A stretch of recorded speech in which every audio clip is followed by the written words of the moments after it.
দাবি পূরণের আশ্বাসে গণ অনশন ভাঙলেন জগন্নাথ বিশ্ববিদ্যালয়ের শিক্ষক শিক্ষার্থীরা। আন্দোলন প্রত্যাহার বাস্তবায়নে গড়িমসি করলে ফের রাজপথে নামার হুঁশিয়ারি। বাজেটে নিরবচ্ছিন্ন জ্বালানি সরবরাহের নির্দেশনা চান উদ্যোক্তারা। উৎসে কর কমানো সহ অডিটের নামে ভোগান্তি না করার দাবি। ব্যবসা বান্ধব রূপরেখা চান অর্থনীতিবিদরাও। এবং সাগরে মাছ শিকারে নিষেধাজ্ঞার 1 মাস পরও খাদ্য সহায়তা পাননি কক্সবাজারের জেলেরা। পরিবার নিয়ে মানবেতর দিন যাপন। গাফিলতি খতিয়ে দেখে ব্যবস্থার আশ্বাস।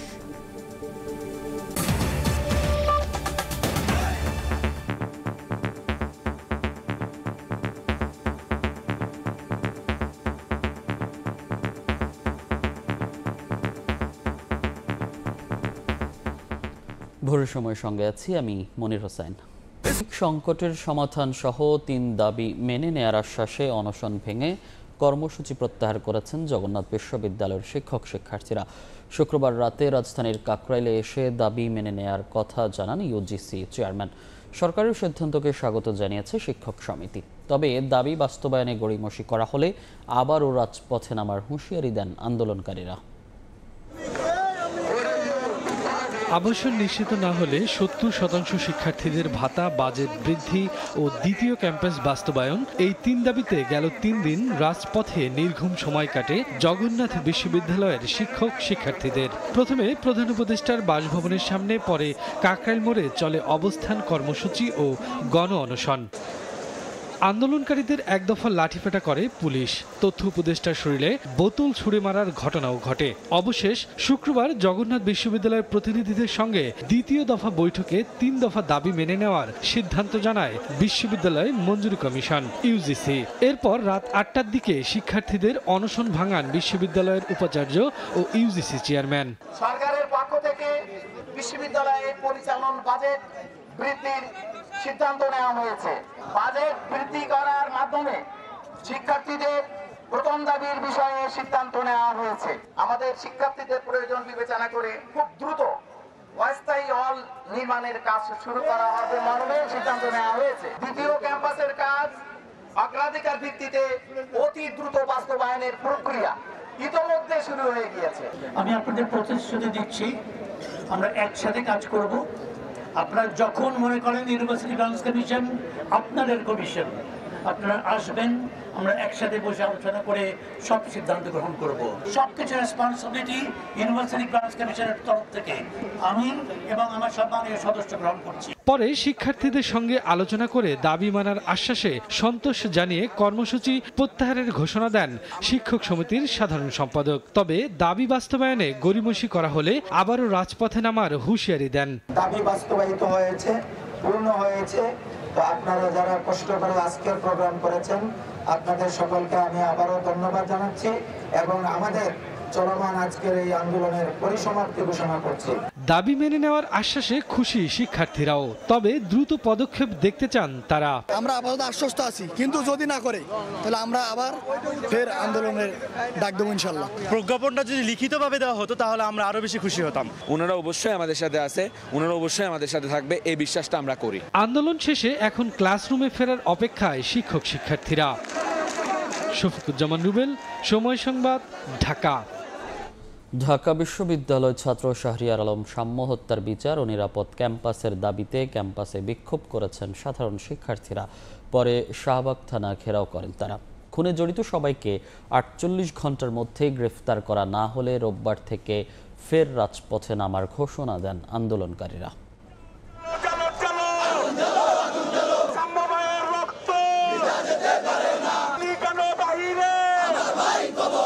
কয়েকদিন ধরে স্লোগানে উত্তাল ঢাকা বিশ্ববিদ্যালয় ক্যাম্পাস। শিক্ষার্থীদের দাবি একটাই, সহপাঠী শাহরিয়ার আলম সাম্য হত্যার সুষ্ঠু বিচার। শুক্রবার সকালেও রাজু ভাস্কর্যের পাদদেশে জড়ো হন শিক্ষার্থীরা। সেখান থেকে ব্যানার ও প্লাকার্ড হাতে মিছিল নিয়ে শাহবাগ থানার সামনে অবস্থান নেন তারা। শিক্ষার্থীদের অভিযোগ, হত্যার ঘটনায় জড়িতদের দ্রুত গ্রেফতার না করায় বিচার প্রক্রিয়া নিয়ে প্রশ্ন তৈরি হয়েছে। কেন তারা মূল আসামিকে ধরতে পারে নাই, কেন তারা এখনো গড়িমসি করতেছে? এর সুস্পষ্ট বিচার চাই, আমরা একটা নিরাপদ ক্যাম্পাস চাই। থানা ঘেরাও কর্মসূচি চলাকালে পুলিশের ঊর্ধ্বতন কর্মকর্তাদের সঙ্গে বৈঠকে বসেন শিক্ষক এবং ছাত্রদের প্রতিনিধি দল। বৈঠক শেষে তারা জানান ৪৮ ঘন্টার মধ্যে হত্যাকাণ্ডে জড়িতরা গ্রেফতার না হলে রোববার আবারও আন্দোলনে নামবেন তারা। ৪৮ ঘন্টার মধ্যে যদি কোনো দৃশ্যমান পদক্ষেপ যে স্টেপ করে হত্যা করেছে তাকে যদি গ্রেফতার করা না হয় তবে আমরা শাহবাগ থানায় আবার অবস্থান নিব। আসামি গ্রেফতার না করতে অর্থের লেনদেন, রাজনৈতিক কারণে আসামি না ধরা সহ শিক্ষার্থীদের অভিযোগের বিষয়ে আইন শৃঙ্খলা বাহিনীর বক্তব্য তুলে ধরেন রমনা বিভাগের এডিসি। ৩ জনকে আমরা অ্যারেস্ট করেছি, তারপরেও আমরা সিসিটিভি ফুটেজ কিছু কালেক্ট করেছি এবং আমাদের যে প্রযুক্তিগত যে বিষয়টা আছে সেটাও আমরা কিন্তু কালেক্ট করছি, অ্যানালাইসিস করতেছি। রাজনৈতিক কোনো পেশা নেই, এর সাথে যারা যারা জড়িত আমরা তাদের প্রত্যেককে আইনের আওতায় নিয়ে আসবো। গত ১৩ মে রাতে সরোয়ার্দী উদ্যানে মোটরসাইকেলে ধাক্কা লাগা নিয়ে কথা কাটাকাটির এক পর্যায়ে ছুরিকাঘাতে হত্যা করা হয় শাম্মুকে। এরপর থেকে সুষ্ঠু বিচারের দাবিতে রাজপথে নামেন শিক্ষার্থীরা। উম্মে হানি, সময় সংবাদ, ঢাকা। আওয়ামী লীগের কার্যক্রম নিষিদ্ধ সহ বেশ কিছু সিদ্ধান্ত মানতে পারছে না কুশীলবরা। শুক্রবার বিকেলে যুব সংগঠন যুব শক্তির আত্মপ্রকাশ অনুষ্ঠানে এ অভিযোগ করে এনসিপি নেতারা বলেন, বিদেশি প্রভুদের হস্তক্ষেপ মেনে নেওয়া হবে না।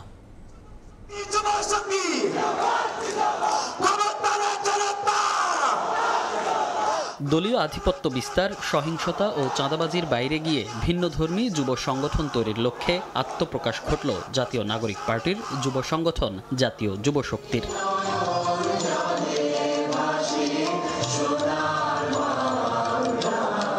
শুক্রবার দুপুর থেকেই রাজধানীর ২৩ শহীদ আবরার ফাহাদ এভিনিউয়ে দেশের বিভিন্ন জায়গা থেকে আসতে শুরু করেন দলটির নেতাকর্মীরা। নতুন বাংলাদেশ গড়ার প্রত্যাশা সবার কণ্ঠে।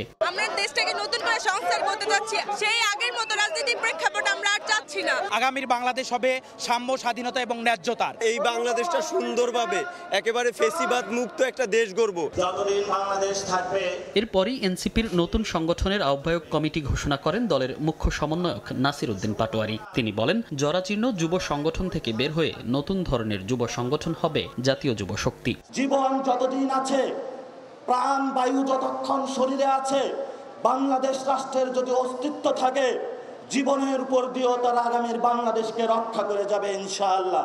এই যুব শক্তির মধ্য দিয়েই আগামীর বাংলাদেশে যুবকদের যে রাজনীতি, সেই রাজনীতিতে নতুন মাত্রা পেতে যাচ্ছে। দায়িত্ব পেয়ে যুবশক্তির ঘোষণাপত্র পাঠ করেন আহ্বায়ক অ্যাডভোকেট তারিকুল ইসলাম। বলেন, নাগরিক মর্যাদা শুধু কাগজে কলমে থাকবে না, বাস্তবায়িত হবে নাগরিক জীবনেও। বৃহত্তর জনগোষ্ঠীর ধর্মবোধ ও সামাজিক নৈতিক মূল্যবোধের প্রতি শ্রদ্ধাশীল থেকে আমরা সম্প্রীতি, ইনসাফ ও নাগরিক মর্যাদা প্রতিষ্ঠা করব ইনশাআল্লাহ। অনুষ্ঠানে সবশেষ বক্তব্য রাখেন এনসিপির সদস্য সচিব আক্তার হোসেন। তিনি বলেন, বাংলাদেশের সিদ্ধান্ত নেবে দেশের মানুষ। দেশের রাজনীতিতে কোনো বিদেশি প্রভু হস্তক্ষেপ করতে পারবে না। আওয়ামী লীগের কার্যক্রম নিষিদ্ধ হওয়াকে যারা গ্রহণ করতে পারছে না, আমরা তাদেরকে বলতে চাই, বাংলাদেশের রাজনীতির বিষয়ে সিদ্ধান্ত গ্রহণ করবে বাংলাদেশের জনগণ। কোনো বিদেশি প্রভু বাংলাদেশের রাজনীতিতে হস্তক্ষেপ করতে পারবে না। যাদের নেতৃত্বে জাতীয় যুব শক্তির আত্মপ্রকাশ অনুষ্ঠানে চীনা দূতাবাস এবং জামাতে ইসলামী সহ বিভিন্ন রাজনৈতিক দলের প্রতিনিধিরা উপস্থিত ছিলেন। মনির হোসাইন, সময় সংবাদ, ঢাকা। আওয়ামী লীগের কার্যক্রম নিষিদ্ধ হলেও তাদের অর্থনৈতিক কাঠামো এখনও বহাল আছে। দলটির আয়ের উৎস ঠিক রেখে সংস্কার করলে তাতে কোনো কাজেই আসবে না বলে মন্তব্য করেছেন এনসিপির মুখ্য সংগঠক হাসনাত আবদুল্লাহ। কুমিল্লায় বৈষম্য বিরোধী ছাত্র আন্দোলনের আয়োজনে এ সমাবেশে হাসনাত বলেন, আওয়ামী লীগ যে নির্বাচন পদ্ধতি বানিয়ে গেছে তার সংস্কার করে তবেই নির্বাচনের আয়োজন করতে হবে। অনুষ্ঠানে জুলাই শহীদদের স্বজনরা বলেন, আন্দোলনের ৯ মাস হয়ে গেলেও এখনও খুনিদের বিচার হয়নি। এর আগে অনুষ্ঠানের প্রথম পর্বে জুলাই আন্দোলনে কুমিল্লায় শহীদ ৩৮ পরিবারের সদস্যদের সম্মাননা প্রদান করা হয়।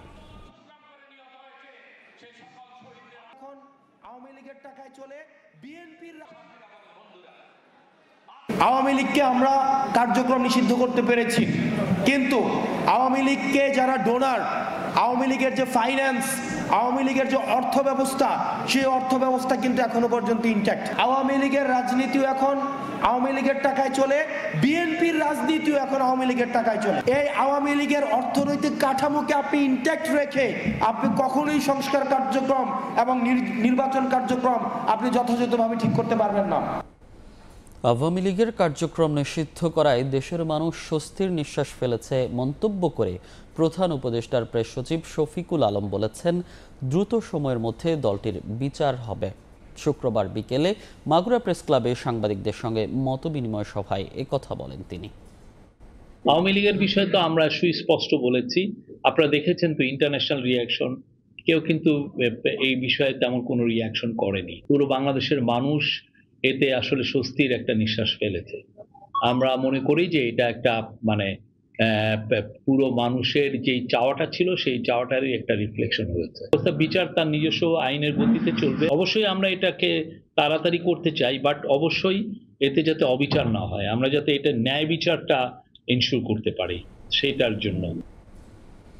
বিএনপির স্থায়ী কমিটির সদস্য নজরুল ইসলাম খান বলেছেন, কারো গোছানোর জন্য জনগণের ভোটাধিকার বিলম্বিত হতে পারে না।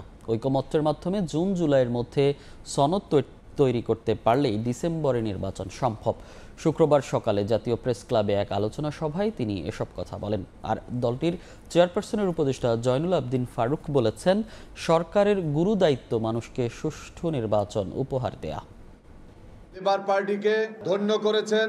লেবার পার্টির প্রতিষ্ঠাতা মাওলানা আব্দুল মতিনের 29তম মৃত্যুবার্ষিকী উপলক্ষে সকালে জাতীয় প্রেস ক্লাবে আলোচনা সভার আয়োজন করে দলটি। এতে অংশ নেন বিএনপির কেন্দ্রীয় নেতারাও। সভায় নির্বাচন আয়োজন ও অন্তর্বর্তী সরকারের দায়িত্বের প্রসঙ্গ তুলে বক্তব্য দেন বিএনপি নেতারা। দলটির চেয়ারপারসনের উপদেষ্টা জয়নুল আবেদিন ফারুক বলেন, সরকারের গুরু দায়িত্ব এদেশের মানুষের কাছে সুষ্ঠু নির্বাচন উপহার দেওয়া। এছাড়া করিডোর নিয়ে অন্তর্বর্তী নয়, সিদ্ধান্ত নেবে নির্বাচিত সরকার। কি পররাষ্ট্র সচিবের চাকরি চলে যায়, কি করিডোর, কি মানবিক করিডোর, কি টেকনাফে যেতে দেন না, আর এগুলো নিয়ে নির্বাচিত সরকারকে দায়িত্ব দেন, তারা ঠিক করবে। আপনার এসব দায়িত্ব না, আপনার দায়িত্ব নির্বাচন। গণতান্ত্রিক অধিকার প্রতিষ্ঠায় মানুষ জীবন দিয়েছে উল্লেখ করে বিএনপির স্থায়ী কমিটির সদস্য নজরুল ইসলাম খান বলেন, যারা কথা রাখবে না তাদের পরিবর্তনের ক্ষমতা গণতান্ত্রিক প্রক্রিয়ার মধ্যে আছে। এছাড়া কারো গোছানোর জন্য জনগণের ভোটাধিকার বিলম্বিত হতে পারে না বলেও মন্তব্য করেন তিনি। যেসব প্রস্তাব সবাই আমরা একমত, সেটা একত্র করে একটা সনদ তৈরি করে আমরা সবাই সেখানে স্বাক্ষর করলাম। এই কাজটা যদি জুন মাসের মধ্যেই সম্ভব হয়, এমনকি যদি জুলাই মাসের মধ্যেও সম্ভব হয়, তাহলে ডিসেম্বরের মধ্যে নির্বাচন করতে বাধাটা কোথায়? কারো গোছানোর জন্য সময় দরকার, কারো বন্ধু জোগাড়ের জন্য কিছু সময় দরকার। সেই জন্য জনগণের ভোট দেওয়ার যে মৌলিক মানবাধিকার, এটা বিলম্বিত হবে। লেবার পার্টির চেয়ারম্যান মুস্তাফিজুর রহমান ইরানের সভাপতিত্বে সভায় ফ্যাসিবাদ বিরোধী আন্দোলনের মতো সব রাজনৈতিক দলকে ঐক্যবদ্ধ থাকার আহ্বান জানান বক্তারা। ফ্যাসিবাদ বিরোধী সমস্ত রাজনৈতিক দলের ঠিকানা এক। হাসান ওয়ালি, সময় সংবাদ, ঢাকা। যার অগোচরে মানুষ প্রশংসা করে সেই ভালো ও শ্রেষ্ঠ বলে মন্তব্য করেছেন জামাতের আমির ডাক্তার শফিকুর রহমান। রাজধানীর বেইলি রোডে এক স্মরণ সভায় একথা বলেন তিনি। আল্লাহ তাআলার নিয়ামতের নাশুকরি কিংবা বিদ্রোহ যারা করবে, আল্লাহ তাদের ব্যাপারে অত্যন্ত কঠোর। সে মানুষটাই ভালো মানুষ, শ্রেষ্ঠ মানুষ, যার আড়ালে আবদালে মানুষ তার ভালো কাজের কথা স্মরণ করে শ্রদ্ধার সাথে এবং তার জন্য অন্তরের ভিতর থেকে অন্তঃস্থল থেকে দোয়া করে।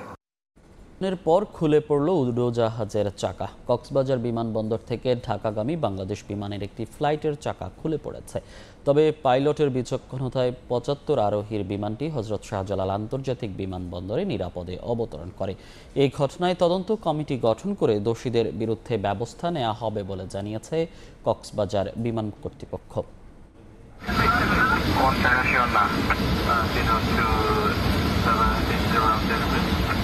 আকাশে ওড়ার পরই বিমান থেকে খুলে পড়ে চাকা। পাইলটের বিচক্ষণতায় কোনো রকম অঘটন ছাড়াই নির্ধারিত গন্তব্যে নিরাপদে অবতরণ করে বিমানটি। শুক্রবার দুপুর ১টা ২০ মিনিট কক্সবাজার বিমানবন্দর থেকে ৭১ যাত্রী নিয়ে ঢাকার উদ্দেশ্যে রওনা দেয় বিমান বাংলাদেশ এয়ারলাইন্সের BG 436 নামে একটি ফ্লাইট। উড্ডয়নের পরপরই বিমানের পেছনের 4টি চাকার মধ্যে একটি খুলে পড়ে যায়। বিষয়টি বুঝতে পেরে পাইলট ঢাকার এয়ার ট্রাফিক কন্ট্রোলকে জরুরি অবতরণ করার কথা জানান। ঘটনা জানাজানি হলে বিমানে থাকা যাত্রীদের মাঝে তৈরি হয় আতঙ্ক। তবে তাদের অভয় দিয়ে শান্ত করার চেষ্টা করেন কেবিন ক্রুর সদস্যরা। পাইলটের পক্ষ থেকে জরুরি অবতরণের বিষয়টি জানার পর বাড়তি সতর্কতায় সাময়িক সময়ের জন্য রানওয়ের কার্যক্রম বন্ধ রাখে হযরত শাহজালাল আন্তর্জাতিক বিমানবন্দর কর্তৃপক্ষ। তৈরি রাখা হয় ফায়ার সার্ভিসের একাধিক টিম। পরে দুপুর 2টা 35 নিরাপদে অবতরণ করে বিমানটি। দীর্ঘ 1 ঘন্টার উৎকণ্ঠা কাটিয়ে নিরাপদে নামতে পেরে যাত্রীদের চোখে মুখে ছিল স্বস্তির ছাপ। এই ঘটনায় তদন্ত কমিটি গঠন করে দোষীদের বিরুদ্ধে ব্যবস্থা নেওয়া হবে বলে জানিয়েছে বিমানবন্দর কর্তৃপক্ষ। ইনভেস্টিগেশন টিম গঠন হয়েছে, তারা ইনভেস্টিগেট করছে। তাছাড়াও আমাদের ইঞ্জিনিয়াররা এয়ারক্রাফটটা হ্যাঙ্গারে নিয়ে গিয়ে এটা পরীক্ষা নিরীক্ষা করছে। মানে এটা একটা মেটাল যে বিয়ারিং ছিল সেখানকার একটা ফল্টের কারণেই এই চাকাটা খুলে পড়ে গিয়েছে।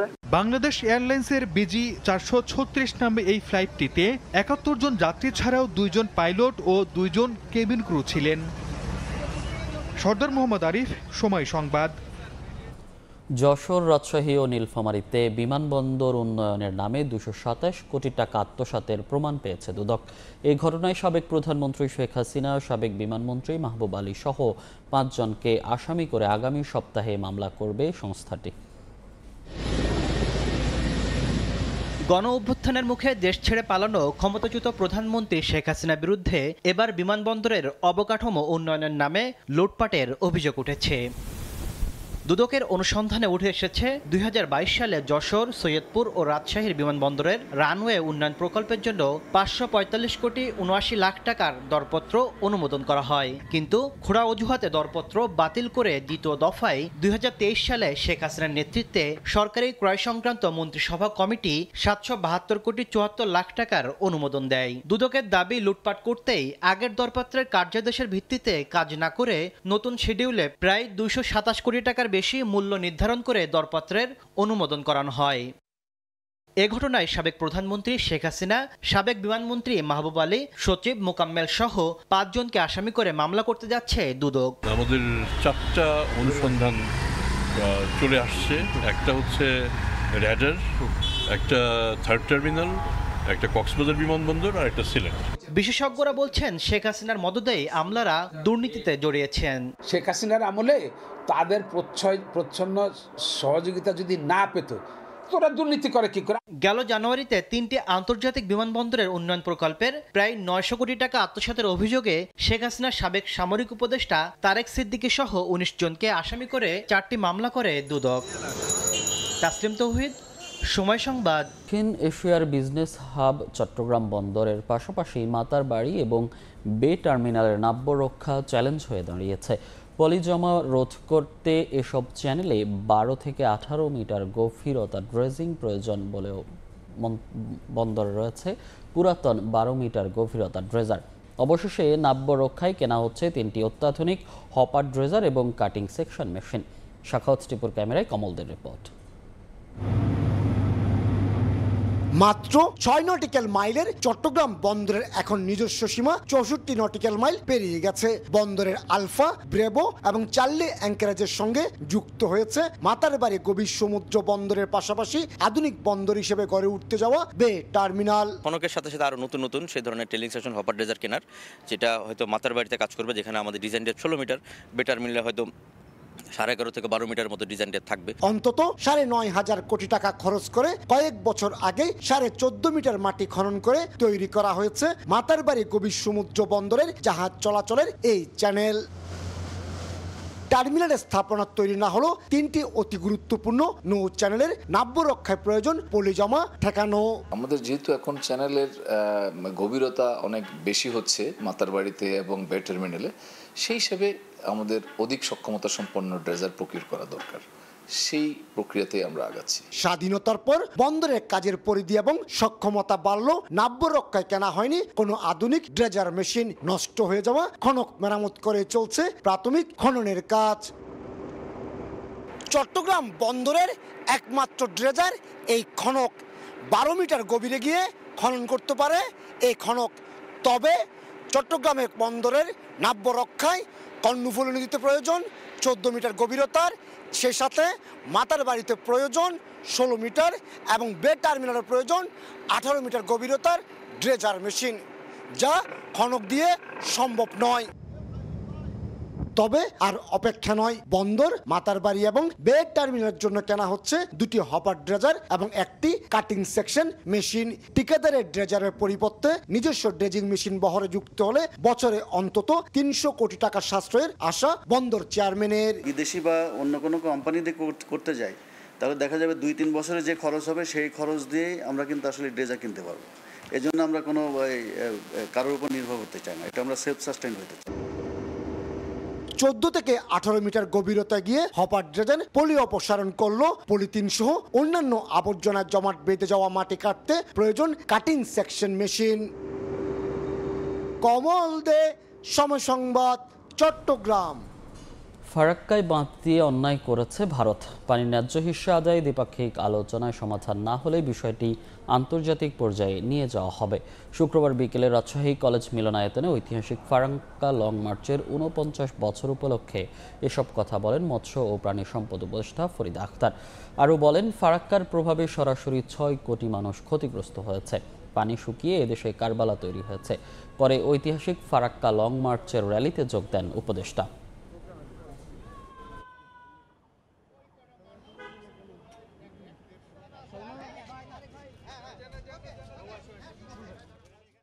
ফারাক্কার বাঁধ দিয়ে যে পানি বন্ধ করে রেখে ভারত এতদিন অন্যায় করেছে, আমরা এটা তো প্রতিবাদ করেছি। ফারাক্কা এদেশে কারবালা তৈরি করেছে, কাজে এই অন্যায়ের বিচার চাই আমরা এবং আমাদের ন্যায্য হিসেবে আমরা চাই। ভারতের সাথে তো আমরা চুক্তি আবার করছি, সাইন করব এবং সে দরকার হলে যদি আমরা ঠিকমতো না পাই আমরা এটা আন্তর্জাতিকভাবে এটা নিয়ে কুসংস্কার সৃষ্টিকারীদের বিরুদ্ধে ব্যবস্থা নেওয়ার জোর দাবি জানিয়েছেন বিভিন্ন নারী সংগঠনের কর্মীরা।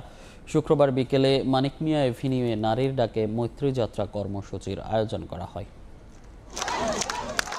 এ লাঠি প্রতীকী হলেও তা নারী শক্তির জানান দিচ্ছে। শুক্রবার বিকেলে রাজধানীর মানিক মিয়া এভিনিউতে সমতার দাবিতে নারীর ডাকে মৈত্রী যাত্রার ব্যানারে করা হয় এ আয়োজন। সেখানে পাহাড় থেকে সমতল সব শ্রেণী পেশার মানুষ কাঁধে কাঁধ মিলিয়ে অংশ নেন। নাচ, গান আর কবিতার ভাষায় ন্যায্য অধিকারের কথা স্মরণ করিয়ে দেন অংশগ্রহণকারীদের। স্লোগানেও ছিল নানা প্রতিবাদী সুর। ঘোষণাপত্রে নারী বিষয়ক সংস্কার কমিশনের সুপারিশ নিয়ে বিদ্বেষপূর্ণ মন্তব্যের প্রতিবাদ জানানো হয়। সম অধিকার প্রতিষ্ঠায় বাধা সৃষ্টিতে একটি পক্ষ অধিকারকে ধর্মের বিপরীতে দাঁড় করানোর চেষ্টা চালাচ্ছে বলেও অভিযোগ করা হয়। মৌলিক নীতিগুলোর অধিকাংশ নারী বিষয়ক সংস্কার কমিশন উপস্থাপন করেছে, ফলে এই কমিশন বিলুপ্ত করার উদ্দেশ্যে পরিকল্পিত ও কুৎসিত প্রচারাভিযান অত্যন্ত উদ্বেগজনক। আমরা অধিকার ও ধর্মের মধ্যে দ্বন্দ্ব তৈরি করতে দেব না। পরে বিভিন্ন ব্যানার, ফেস্টুন হাতে প্রতিবাদী শোভাযাত্রা মানিক মিয়া এভিনিউ থেকে ইন্দিরা রোডের দিকে যাত্রা শুরু করে। স্লোগানে নিজেদের অধিকার ও ষড়যন্ত্রকারীদের বিরুদ্ধে হুঙ্কার দেন অংশগ্রহণকারীরা। পরে মিছিলটি ইন্দিরা রোড ঘুরে আবার মানিক মিয়া এভিনিউতে গিয়ে শেষ হয়। আসছে বাজেটে নিরবচ্ছিন্ন জ্বালানি সরবরাহের সুস্পষ্ট দিক নির্দেশনা চান রফতানিমুখী তৈরি পোশাক শিল্পের উদ্যোক্তারা। চান অডিটের নামে ভোগান্তি না করার ফয়সালা। সেই সঙ্গে উৎসে কর কমানো সহ নানা কৌশলে সরকারকে শিল্প বান্ধব নীতি নিয়ে এগিয়ে আসার তাগিদ তাদের। আগামী বাজেটেই ব্যবসা বিনিয়োগ বান্ধব একটি রূপরেখা দেখতে চান অর্থনীতিবিদরাও। SM আরিফিনের report. একদিকে ভূ রাজনৈতিক উত্তেজনা আর ট্রাম্পের শুল্ক যুদ্ধে অস্থির বিশ্ববাজার, অন্যদিকে দেশের ভেতরে চড়ে আছে ব্যাংক ঋণের সুদহার, কলকারখানায় বাড়ানো হয়েছে গ্যাসের দাম। এসব চ্যালেঞ্জের মুখে রপ্তানি বাজার হারালে চাপে পড়বে দেশের রিজার্ভ ও কর্মসংস্থানের সুযোগ। এমন জটিল সমীকরণের মধ্যেই আগামী মাসে আসছে 2025-26 অর্থ বছরের বাজেট। বাজেটে সবুজ কারখানায় 10% সহ পোশাক খাতে বিদ্যমান 12% কর্পোরেট কর হার এবারও বহাল রাখার দাবি তৈরি পোশাক শিল্পের উদ্যোক্তাদের। বাজার প্রতিযোগিতায় টিকে থাকতে উচ্ছে কর 1% থেকে কমিয়ে 0.6% চান তারা। ট্যাক্স যেটা আমরা বলি ওটা এখানে 1%-এ আছে। আমাদের আগে যে পার্সেন্টেজটা ছিল সেটা ছিল 0.6। আমরা যদি ওখানে ফেরত যেতে পারি তাহলে অবশ্যই অনেক বেনিফিটেড হব। ব্যবসা সহজীকরণের পথে অডিট জটিলতা থেকে মুক্তি চান উদ্যোক্তারা। পোশাকের বাজারে ভারত ভিয়েতনামকে টেক্কা দিতে নীতি ও অর্থ সহায়তা দেয়া সহ নানা কৌশলে সরকারকে এগিয়ে আসার তাগিদ তাদের। এলডিসি গেজ সামনে আছে, ইনসেন্টিভ আর থাকবে না সেটা আমরাও জানি। আমাদের প্রতিবেশী রাষ্ট্র প্রণোদনা বলে না, বিভিন্ন ধরনের সুযোগ সুবিধা দিয়ে গ্যাস বিলের উপর একটা ব্যাড মৌকুব করতে পারে, এটা এলাকা ভিত্তিক সুযোগ সুবিধা দিতে পারে। আমার সিএম এর উপরে ডলার রেট একটু বাড়া দিতে পারে। কাস্টমসের যে অডিট প্রক্রিয়া নিয়ে যে হয়রানি, এটা আমরা চাই যে ডিজিটালাইজ করতে চাচ্ছেন এটা যেন পূর্ণাঙ্গভাবে চালু হয়, যেন সব কিছুই যদি অনলাইনে থাকে তাহলে নতুন করে আবার অডিট করা লাগবে কেন। এটা একটা যদি লাগেই আমরা চাই যেন এই অডিটটা থার্ড পার্টি করে। তবে জ্বালানির নিরবচ্ছিন্ন সরবরাহ নিশ্চিত করতে না পারলে সব উদ্যোগ ভেস্তে যাবে দাবি করে গ্যাস বিদ্যুতের চাহিদা পূরণে সরকারের স্পষ্ট কৌশল দেখতে চান পোশাক শিল্পের দ্বিতীয় প্রজন্ম। গ্যাসের প্রায়োরিটাইজেশন, এনার্জি কমিটমেন্টে যে আমরা এতটুকু আপনারা পাবেন, ওইটা যদি না দিতে পারে, ওইটাকে তাহলে ব্যালেন্স করার জন্য যদি ওইটা না দিতে পারে, ওইটাতে যে ক্ষতিটা হচ্ছে ওইটাকে ব্যালেন্স করার জন্য কি সরকারের ইনসেন্টিভাইজ করা উচিত না ইন্ডাস্ট্রিটাকে? ইটস আ পিওর মানে সিম্পল ক্যালকুলেশন। কিন্তু উৎপাদন খাত যেন পণ্য তৈরি ও সময় মতো বাজারে সরবরাহ করতে পারে, সেজন্য জ্বালানি সহ বিদ্যমান সংকট দূর করার পরামর্শ অর্থনীতিবিদদের। অ্যাট এনি কস্ট তাদের যারা শিল্প প্রতিষ্ঠান আছে যেসব এরিয়াতে, সেখানে বিদ্যুৎ গ্যাস নিরবচ্ছিন্ন দেওয়ার কোন পন্থা আছে সেই পন্থাটা নিয়ে এটা নিশ্চিত করতে হবে। ম্যানমেড ফাইবার সহ বৈচিত্র্যময় পোশাক তৈরিতে বিশেষ ঋণ বিনিয়োগ কর্মসূচি নিয়েও সরকারকে কাজ করার তাগিদ দিচ্ছেন খাত সংশ্লিষ্টরা। এমএস আরিফিন, সময় সংবাদ, ঢাকা। প্রায় এক যুগ ধরে ঝুঁকিপূর্ণ সেতু দিয়ে চলাচল করছে খাগড়াছড়ির মহালছড়ির প্রায় ৩০ গ্রামের মানুষ। স্থানীয়রা বাঁশ ও কাঠ দিয়ে মেরামত করে কোনো মতে টিকিয়ে রেখেছে যোগাযোগ ব্যবস্থা। নতুন সেতু নির্মাণের উদ্যোগ নেওয়া হয়েছে বলে জানিয়েছে সংশ্লিষ্টরা। জিতেন বড়ুয়ার তথ্য ও ছবিতে রিপোর্ট। ৪০ বছর আগে নির্মিত সেতুর বিভিন্ন অংশ ভেঙে গেছে। মাটি সরে সংযোগ সড়ক থেকে বিচ্ছিন্ন হয়ে পড়েছে মূল সেতু। বাঁশ কাঠ দিয়ে মাচা করে তার উপর দিয়েই ঝুঁকি নিয়ে চলাচল করছে যানবাহন। খাগড়াছড়ি সদরের সঙ্গে মহালছড়ি উপজেলার মোবাছড়ি ইউনিয়নে প্রায় ৩০টি গ্রামের মানুষের যোগাযোগের একমাত্র ভরসা জরাজীর্ণ সেতুটি। এছাড়া রাঙামাটির নানিয়ারচর উপজেলার করলাছড়ি, সাবেকখং সহ আশপাশের গ্রামের মানুষের চলাচলেরও মাধ্যম এটি। তবে জরাজীর্ণ সেতুটির দুই পাশের সংযোগ সড়কের মাটি সরে গিয়ে কোনো মতে দাঁড়িয়ে আছে। প্রায় এক যুগ আগে ব্যবহার অনুপযোগী সেতুটি স্থানীয় লোকজন নিজ উদ্যোগে বাঁশ ও কাঠ দিয়ে মেরামত করে চলাচল করে আসছে, যা অত্যন্ত ঝুঁকিপূর্ণ। সামনে বর্ষা দিন আসবে, বর্ষা দিন আসলে আরো বেশি জরাজীর্ণ হয়ে যাবে, তখন এখানে পানি বেড়ে যাবে। পানি যদি বেড়ে যায় তাহলে কিন্তু আমরা এখানে এই ব্রিজ দিয়ে পারাপার হতে আমাদের কষ্ট হয়। অন্যদিকে রাস্তা করাতে আমরা এখন শুকনো মৌসুমে চলাফেরা করতে পারতেছি, আর বর্ষা মৌসুম আসলে তো আমরা এই রাস্তাতে চলাফেরা করতে পারি না। এই ব্রিজটা দ্রুত কাজ করা দরকার, দ্রুত মেরামতের দরকার। ঝুঁকিপূর্ণ সেতুটি ভেঙে ওই স্থানে নতুন একটি সেতু নির্মাণের উদ্যোগ নেওয়া হয়েছে বলে জানিয়েছে সংশ্লিষ্টরা। সংশোধন পাঠাইছে, মোটামুটি সংশোধন হয়ে গেছে। আশা করি আমরা কয়েকদিনের মধ্যে এটা পেয়ে যাব। পেয়ে গেলে আমরা বর্ষা মৌসুমের আগে এটা কাজটা শুরু করতে পারবো। মহালছড়ি উপজেলার ২০,০০০ মানুষের পাশাপাশি রাঙামাটির লংগদু ও বাঘাইছড়ির প্রায় ৩ লাখ মানুষ ঝুঁকিপূর্ণ সেতুটি ব্যবহার করছেন। সময় সংবাদ, রাঙামাটি। রাজস্ব আদায়ে রেকর্ড অবস্থান ধরে রেখেছে বাংলাদেশ মৎস্য উন্নয়ন কর্পোরেশন রাঙামাটি। কাপ্তাই হ্রদ সৃষ্টির পরে গেল বছর রাজস্ব আদায় হয়েছিল সব থেকে বেশি। চলতি বছর সেই রেকর্ডও ভেঙেছে বিএফটিসি। ধারা অব্যাহত রাখতে প্রয়োজনীয় পরিকল্পনার কথা জানিয়েছে কর্তৃপক্ষ। হেফাজত সবুজের তথ্য, রাজীব দাস মুন্নার ছবিতে রিপোর্ট। দেশের মিঠা পানির মাছের অন্যতম বৃহৎ উৎস কাপ্তাই হ্রদ। এখানে চাপিলা, কাচকি, পাবদা, বাচা, গুলশা আর কার্প জাতীয় রুই, কাতল, কালীবাউস, আইড় সহ বেশ কয়েক প্রজাতির মাছ পাওয়া যায়। জেলেরা বছরের 9 মাস নির্বিচ্ছিন্নভাবে মাছ আহরণ করে। এরপর বিএফডিসির বিভিন্ন অবতরণ কেন্দ্রে রাজস্ব পরিশোধ শেষে চলে যায় দেশের বিভিন্ন প্রান্তে। বাংলাদেশ মৎস্য উন্নয়ন কর্পোরেশন রাঙামাটি থেকে 2019-20 অর্থ বছরে রাজস্ব আদায় হয়েছিল 15.03 কোটি টাকা। এরপর ক্রমাগত হ্রাস পেতে থাকে রাজস্বের পরিমাণ। তবে 2023-24 অর্থ বছরে চমক দেখিয়ে রাজস্ব আদায় হয় 15.66 কোটি টাকা, যা কাপ্তাই হ্রদের ইতিহাসে সবচেয়ে বেশি। এবার সেই রেকর্ডও ভেঙে আদায় হয়েছে 18.56 লাখ টাকা, যা গেল বছরের থেকে 2.90 লাখ টাকা বেশি। 1-1.5 মাসে আপনার পোনা মাছগুলো সাইজেবল হয়েছে। সাইজেবল হওয়াতে আপনার মাছের ওজন বাড়ি গেছে। বন্দর ভিতরে নদীতে ডিউটি দিছে আর কি, পাহারা দিছে, ওই মাছটা তেমন চুরি হয় না। 1.5 মাস পর আবার চালু করলে আবার ডবল মাছ হবে, বিএফডিসি আরো বেশি ইনকাম করতে পারবে। সাফল্যের এই ধারা অব্যাহত রাখতে প্রয়োজনীয় পরিকল্পনার কথা জানান বিএফডিসি কর্মকর্তা। এই সদর উপকেন্দ্রের মতো যদি ডিজিটাইজেশন করা যায় এবং অন্যান্য উপকেন্দ্রগুলোতেও আমরা সেই আমাদের কার্যক্রম চলমান রয়েছে। 1962 সালে প্রমত্ত কর্ণফুলী নদীতে বাঁধ দিয়ে তৈরি করা হয় 725 বর্গ কিলোমিটারের কাপ্তাই হ্রদ। এই হ্রদে মাছ শিকার করে জীবিকা নির্বাহ করেন 27,000 জেলে।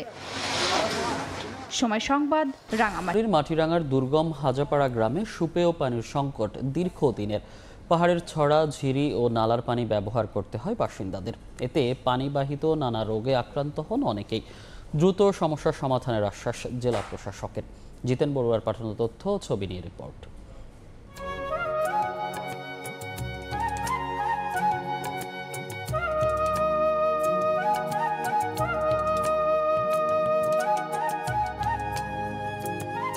এভাবেই দিনের পর দিন পাহাড়ের পাদদেশ থেকে মাথায় করে পানি সংগ্রহ করতে হয় খাগড়াছড়ির মাটিরাঙ্গা উপজেলার দুর্গম হাজাপাড়ার বাসিন্দাদের। আর সেই পানি দিয়ে চলে তাদের খাওয়া ও রান্নাবান্না সহ দৈনন্দিন কাজ। বর্ষা মৌসুমে চাহিদা মতো পানি সংগ্রহ করতে পারলেও গ্রীষ্মে দেখা দেয় চরম পানির সংকট। গ্রামে কোনো নলকূপ না থাকায় অনেকটা বাধ্য হয়ে কুয়া, ছড়া, ঝিরি ও নালার ময়লা পানি ব্যবহার করে থাকেন স্থানীয়রা। এতে পানিবাহিত নানা রোগে আক্রান্ত হচ্ছেন অনেকে। সুপেয় পানির ব্যবস্থা করার দাবি বাসিন্দাদের। এই পানি তো খুব খারাপ, আমাদের গ্রামে বাচ্চা টাচা খাইলে অসুস্থ হয়ে যায়। পানি খেতে অনেক অসুবিধা হয়, এখানে পানির খুবই ময়লা। নির্দলীয় সরকার যদি আমাদের এই এলাকার যদি একটু নজর দেয় তাহলে আমরা সেই পানির থেকে এবং যোগাযোগ ব্যবস্থা থেকে আমরা নিরসন পাবো। পানীয় জলের ব্যবস্থার জন্য এখানে যেহেতু রিংওয়েল টিউবওয়েল হয় না, বিকল্প যেসব উপায় আছে সেসব উপায়ে এখানে মানুষের সুপেয় পানির ব্যবস্থা করা দরকার রয়েছে। এ ব্যাপারে জেলা জনস্বাস্থ্য প্রকৌশলী পলাশ চন্দ্র দাসের কাছে বারবার গিয়েও অফিসে পাওয়া যায়নি। তবে গ্রামটিতে সুপেয় পানি সংকটের কথা স্বীকার করে দ্রুত সমাধানের আশ্বাস জেলা প্রশাসকের। পার্বত্য অঞ্চল, বিশেষ করে আমাদের খাগড়াছড়ি পার্বত্য জেলার যে সুপেয় পানির সংকট রয়েছে সেটি নিয়ে আমাদের বেশ কিছু পরিকল্পনা রয়েছে এবং আমরা কাজ করছি। আশা করছি যে আমরা খুব শীঘ্রই একটা কর্মপরিকল্পনা নিয়ে এই বিষয়ে একটি ভালো ফলাফল পেতে। খাগড়াছড়ির মাটিরাঙ্গা উপজেলার গোমতি ইউনিয়নের দুর্গম হাজাপাড়া গ্রামে প্রায় 1000 পরিবারের বসবাস। সময় সংবাদ, খাগড়াছড়ি। সাগরে মাছ ধরায় 58 দিনের নিষেধাজ্ঞায় উপকূলে অলস সময় পার করছেন জেলেরা। 1 মাস পেরিয়ে গেলেও খাদ্য সহায়তা পাননি কক্সবাজারের জেলেরা। এতে মানবেতর দিন কাটছে তাদের। তবে দ্রুত সহায়তা পৌঁছে দেওয়ার আশ্বাস জেলা মৎস্য কর্মকর্তার। মোহাম্মদ ফরাজের ক্যামেরায় সুজাউদ্দিন রুবেলের রিপোর্ট। সাগরে মাছ শিকারে 58 দিনের নিষেধাজ্ঞা, তাই কাজ না থাকায় কক্সবাজারের বাঁকখালী নদীর মোহনায় বসে আছেন জেলে আবুল কালাম এবং উসমান গনি। কিন্তু তাদের যেন দুশ্চিন্তার শেষ নেই। জেলে কার্ড থাকলেও এখনো পাননি প্রণোদনার খাদ্য সহায়তা। আমরা এখন খুব কষ্টতে আছি, এবছর এমনি সাগরে মাছ নাই। আর বন্ধ মধ্যে কি সরকার এখনো কিছু না ওদের আর শুধু জেলে আবুল কালাম কিংবা উসমান গনি নন, সাগরে মাছ শিকারে 58 দিনের নিষেধাজ্ঞার প্রায় 1 মাস হতে চলেছে, কিন্তু কক্সবাজার উপকূলের নিবন্ধিত প্রায় 65,000 জেলে এখনও পায়নি তাদের প্রণোদনার খাদ্য সহায়তা, যার কারণে অভাব অনটনের মধ্য দিয়ে পরিবার পরিজন নিয়ে কষ্টে জীবন পার করছেন বলছেন জেলেরা। আগে তো মানে 2-4-5 দিন 10 দিন হইলে মতো চল দিয়েছে, এখন আজ পাই নাই, আজ এখনো খবর নাই। কিভাবে চললাম, কিভাবে বাঁচাইয়াম, কিভাবে আমরা সংসার চালাইয়াম, আমাদের উপর না করবো অর্থ নেই। আজকে প্রায় 25-26 দিন 27 দিন হয়ে গেছে, আমরা এই যে অসহায়ের মতো থেকে গেছি, আমরা এই যে কিছু পাই নাই, সরকারের দিকে কোনো অনুদানও পাই নাই। আমাদের বন্ধ শেষ হতে চলেছে, কিন্তু এখন আমরা অদ্যবধি জাল পাই না। আমার জেলার খুব অসহায় জীবন যাপন করতেছে। আহ্বান জানাবো আপনারা চাউলগুলো সহসাই জেলেদের হাতে পৌঁছানোর জন্য। তবে দ্রুত জেলেদের খাদ্য সহায়তা পৌঁছে দেওয়ার আশ্বাস জেলা মৎস্য কর্মকর্তার। আমাদের কাছে একটা অ্যালটমেন্ট এসেছে, সেটি হচ্ছে মাসিক 40 কেজি হারে 42 দিনের জন্য 56 কেজি করে বরাদ্দ এসেছে জেলেদের জন্য। সেটা আমরা সংশ্লিষ্ট কর্তৃপক্ষকে চিঠি দিয়েছি, অচিরেই এটা আমরা যারা সংশ্লিষ্ট জেলে ভাই আছে তাদের কাছে পৌঁছাতে পারব। কক্সবাজারে যান্ত্রিক ও অযান্ত্রিক নৌযান রয়েছে 6,784টি, আর নিবন্ধিত জেলের সংখ্যা প্রায় 65,000। সুজাউদ্দিন রুবেল, সময় সংবাদ, কক্সবাজার। ঈদুল আজহা সামনে রেখে ব্রাহ্মণবাড়িয়ায় ছোট বড় অন্তত 13,000 খামারি হৃষ্টপুষ্ট করছেন পশু।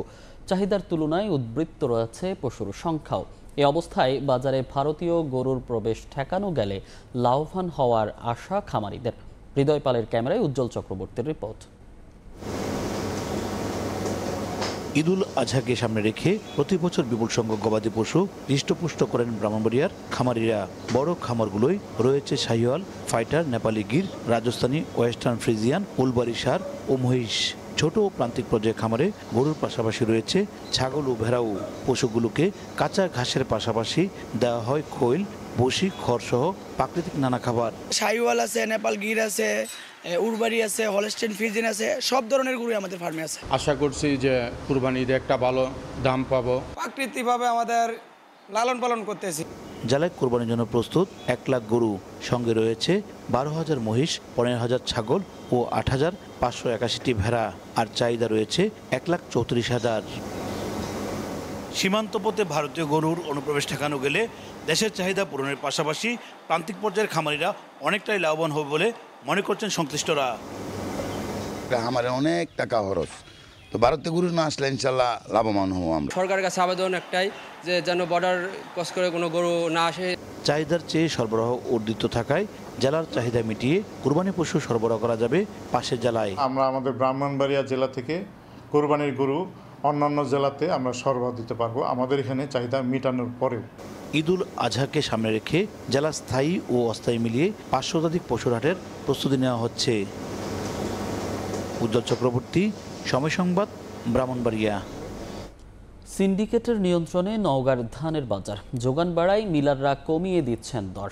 1 সপ্তাহের ব্যবধানে মন প্রতি 60 থেকে 70 টাকা কম দরে ধান কিনছেন মিলাররা। চাষিদের অভিযোগ, সিন্ডিকেট করে মুনাফা হাতিয়ে নিচ্ছেন ব্যবসায়ীরা। এমআর রকের রিপোর্ট। সকাল থেকেই নওগাঁর মহাদেবপুরের সরস্বতীপুর হাটে জমজমাট ধান বেচা কিনা। আগের তুলনায় বেড়েছে ধানের যোগান, এতে ধানের দর মনপ্রতি দাম কমেছে 60 থেকে 70 টাকা পর্যন্ত।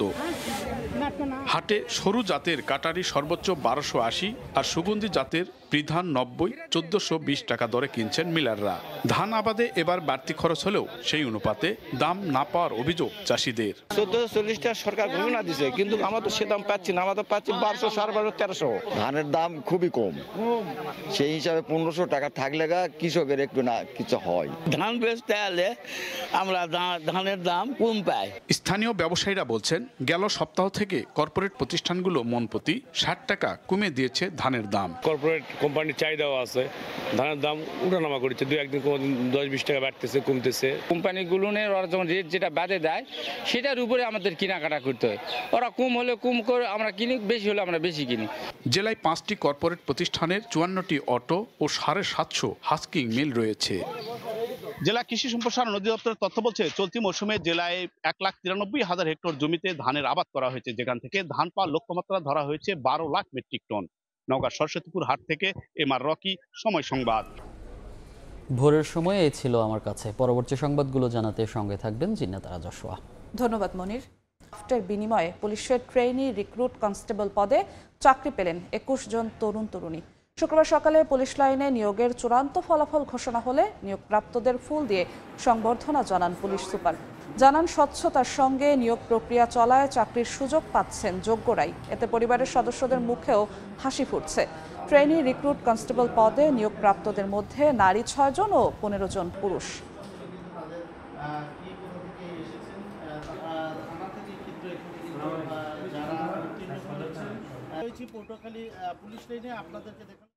ঝালকাঠিতে 3টি ইট ভাটাকে জরিমানা এবং বেশ কয়েকটি চুল্লি গুড়িয়ে দিয়েছেন ভ্রাম্যমাণ আদালত। শুক্রবার সকালে উপজেলা নির্বাহী কর্মকর্তা জহিরুল ইসলামের নেতৃত্বে কাঠালিয়ার তফসিরের খেয়াঘাটে অভিযান চালায় পুলিশ, স্থানীয় প্রশাসন এবং পরিবেশ অধিদপ্তর। এ সময় পরিবেশ দূষণ করে কাঠ পুড়িয়ে ইট প্রস্তুত করায় 3টি ইট ভাটাকে জরিমানা করা হয়। পাশাপাশি 23টি অবৈধ চুল্লি গুড়িয়ে দেওয়া হয়।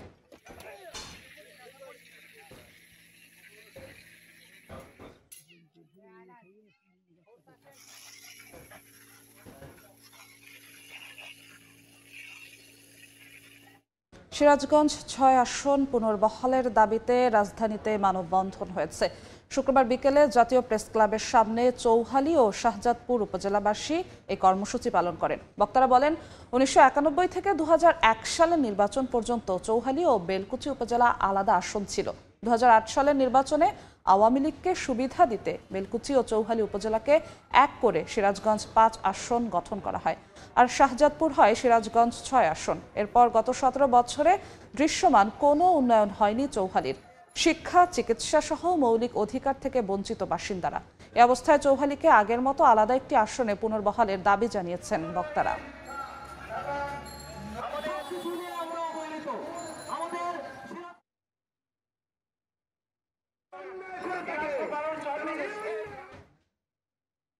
চট্টগ্রামে জুলাই ঐক্যের উদ্যোগে কাওয়ালি গান ও সাংস্কৃতিক আড্ডা আয়োজন হয়েছে। বেসরকারি বিশ্ববিদ্যালয়ের শিক্ষার্থীদের সংগঠন পুনাবের আয়োজনে শুক্রবার সন্ধ্যায় নগরীর জিমনেশিয়া মাঠে আয়োজন করা হয়। এতে কাওয়ালি দেশাত্মবোধক গান পরিবেশন করা হয়। এছাড়া বড় পর্দায় প্রদর্শন করা হয় জুলাই গণ অভ্যুত্থানের চিত্র। পরে তুলে ধরা হয় জুলাই আন্দোলনের 36 দিনের নানা স্মৃতি।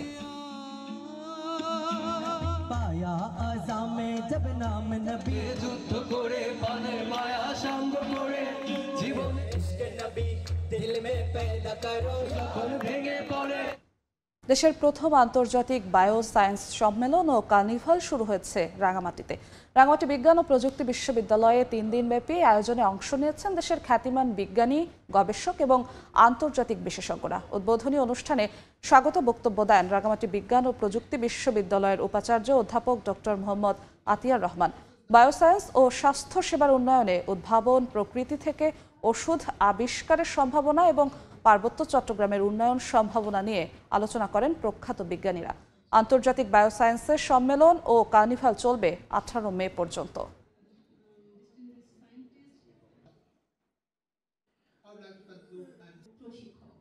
এক 1000 যুদ্ধবন্দী বিনিময়ে রাজি হল রাশিয়া, ইউক্রেন। আগামীতে পুতিন ও জেলেনস্কিকে বৈঠকের মুখোমুখি করাই লক্ষ্য বলেও জানান সংশ্লিষ্টরা। যদিও এই বৈঠকে 30 দিনের নিঃশর্ত যুদ্ধবিরতির প্রস্তাব নাকচ করেছে রাশিয়া। অন্যদিকে ইউক্রেনীয় সেনা প্রত্যাহারে মস্কোর দাবি অগ্রহণযোগ্য বলে আখ্যা দিয়েছে কিয়েভ। এ অবস্থায় যুদ্ধবিরতি না হওয়া পর্যন্ত রাশিয়ার উপর চাপ বজায় রাখতে বিশ্ববাসীর প্রতি আহ্বান জানিয়েছেন জেলেনস্কি।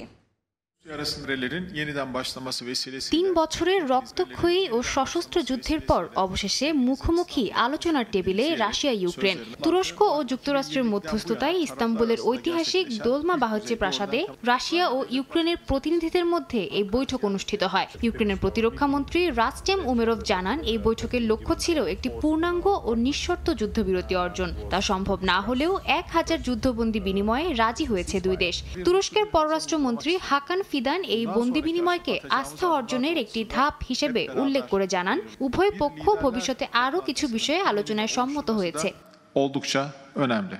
ইউক্রেন 30 দিনের নিঃশর্ত যুদ্ধবিরতির প্রস্তাব দিলে তা নাকচ করে দেয় রাশিয়া। উল্টো দোনেৎস্ক, লুহানস্ক, খেরসন ও জাপোরিঝিয়া অঞ্চল থেকে ইউক্রেনীয় সেনা প্রত্যাহারের দাবি জানায় রাশিয়া, যেটি অগ্রহণযোগ্য বলে আখ্যা দিয়েছে কিয়েভ।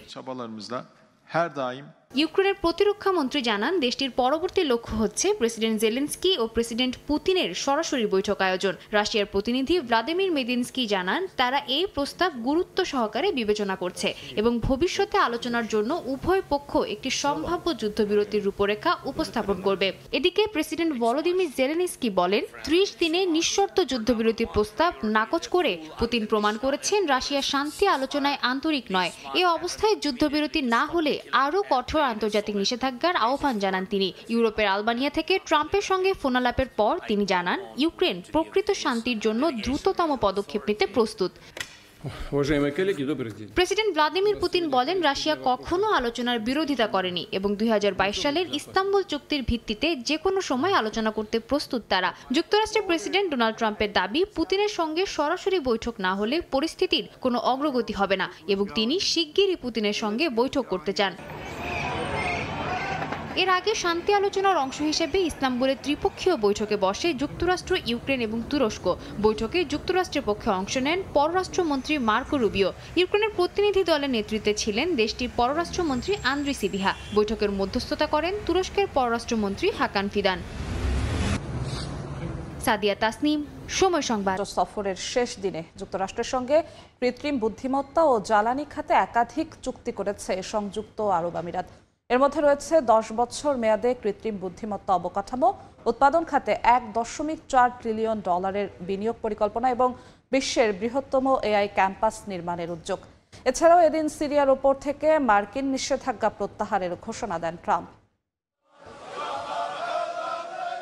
আরব দেশের সঙ্গে যুক্তরাষ্ট্রের সম্পর্ক জোরদারের লক্ষ্যে মার্কিন প্রেসিডেন্ট ডোনাল্ড ট্রাম্পের 4 দিনব্যাপী মধ্যপ্রাচ্য সফর শেষ হয়েছে। আবুধাবি থেকে শুক্রবার ওয়াশিংটনের উদ্দেশ্যে রওনা দেন তিনি। সফরের শেষ দিনে তিনি জানান সংযুক্ত আরব আমিরাত, ইউএই এবং যুক্তরাষ্ট্রের মধ্যে একটি গুরুত্বপূর্ণ চুক্তি স্বাক্ষরিত হয়েছে, যার মাধ্যমে ইউএই মার্কিন প্রতিষ্ঠান থেকে উন্নত মানের কৃত্রিম বুদ্ধিমত্তা সেমিকন্ডাক্টর কিনতে পারবে। 4 দিনের এই সফরে কাতার, সৌদি আরব ও সংযুক্ত আরব আমিরাতের সঙ্গে আরও বেশ কয়েকটি চুক্তি করেছেন তিনি। আবুধাবিতে প্রেসিডেন্ট ট্রাম্পের উপস্থিতিতে যুক্তরাষ্ট্র ও সংযুক্ত আরব আমিরাতের মধ্যে একাধিক চুক্তি সই হয়। এর মধ্যে উল্লেখযোগ্য হল আমিরাতের পক্ষ থেকে যুক্তরাষ্ট্রে 2035 সালের মধ্যে $440 বিলিয়ন জ্বালানি খাতে বিনিয়োগের প্রতিশ্রুতি। এছাড়া আমিরাতের রাজধানী আবুধাবিতে 10 বর্গমাইল জুড়ে বিশ্বের বৃহত্তম কৃত্রিম বুদ্ধিমত্তা ক্যাম্পাস নির্মাণের ঘোষণা দেওয়া হয়। এই প্রকল্পের আওতায় বছরে 5 লাখ এনভিডিয়া H100 চিপ আমদানি করবে আমিরাত। এই চিপগুলো পরিচালনা করবে যুক্তরাষ্ট্রের কোম্পানিগুলো।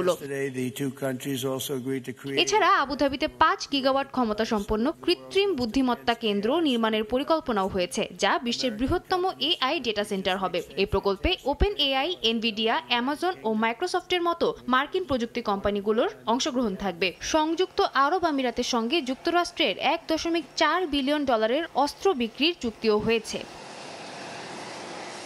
সফরকালে সিরিয়ার ওপর থেকে মার্কিন নিষেধাজ্ঞা প্রত্যাহারের ঘোষণা দেন ট্রাম্প। এর ফলে সিরিয়ার টার্টাস বন্দরের উন্নয়নে $800 মিলিয়ন চুক্তি সই হয় দুবাই ভিত্তিক ডিপি ওয়ার্ল্ডের সঙ্গে। এই চুক্তিগুলো সংযুক্ত আরব আমিরাতের জন্য কৃত্রিম বুদ্ধিমত্তা ও প্রযুক্তি খাতে বৈশ্বিক নেতৃত্বের পথে একটি বড় পদক্ষেপ হিসেবে দেখা হচ্ছে। তবে বিশ্লেষকদের অনেকেই এই চুক্তিগুলোর মাধ্যমে চীনের সঙ্গে প্রযুক্তি খাতে দ্বন্দ্বের আশঙ্কা করছেন।